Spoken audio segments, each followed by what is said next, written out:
I got hit by like a ton of bricks the other day, and all of a sudden this revelation came to me, and I was like, hey, I'm a portrait photographer trapped in a concert photographer's body. Who'd have thunk?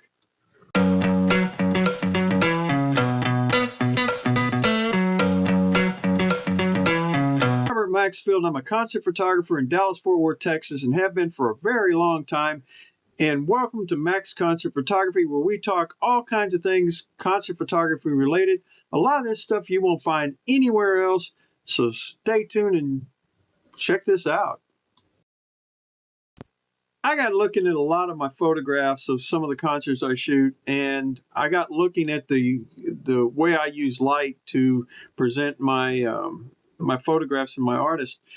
And for a large part of it, I do portrait photography, not the run-of-the-mill concert photography that people may see where they shoot all these different bands and all different kinds of positions and stuff and all that.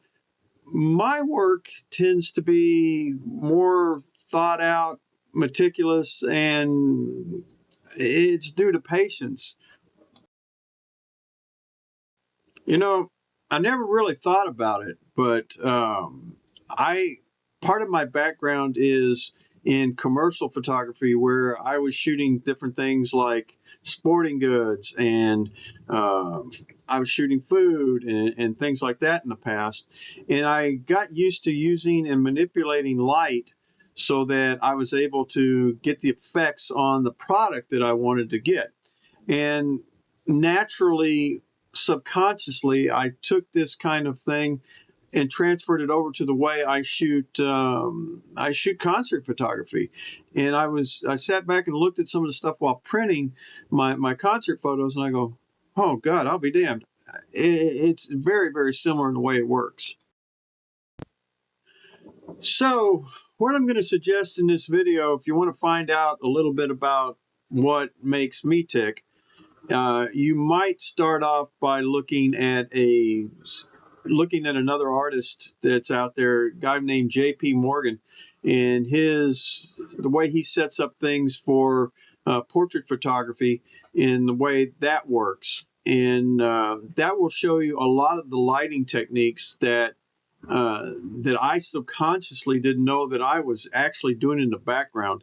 The way I position myself in the pit or in the audience or wherever I'm shooting from has a lot to do with the way the lighting affects the artist. And I mean, you look at it and you go, wow, that can be done from the photo pit, as opposed to just going out and going bang, bang, bang, bang, bang, bang, bang, bang, bang, and just showing what's there. So I was truly in just amazed at some of the things. I look at some of the angles in which I shoot and some of the lighting I use. I look at some of the bokeh I produce.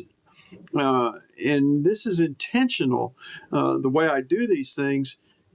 And I was doing it, even though it was intentional, I had no real idea that was what was coming about. And it just totally amazed me.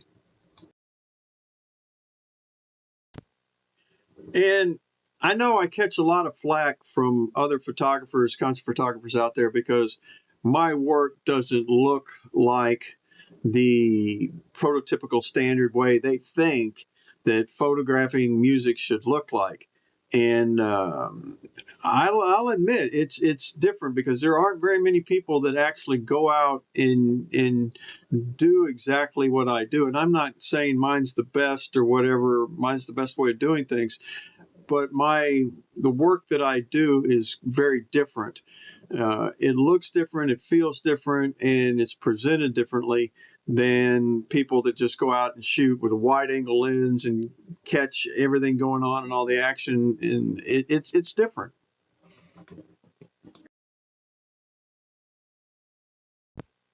So what I'm going to do right now is I'm going to show you some examples of the work I'm talking about, so you get a good idea of my style and the photographic background of portraiture that I'm talking about. It's very different because my training for photography in general comes with a photojournalistic background. I was a newspaper photographer, and I've been in magazines and various publications around the world, but I never realized this aspect of what makes my photography so unique. So please take a look at some of these photographs I'm about to show you. Let me know in the comments what you think, and I appreciate you showing up and watching my video, and we'll see you next week. Thanks a lot. Bye.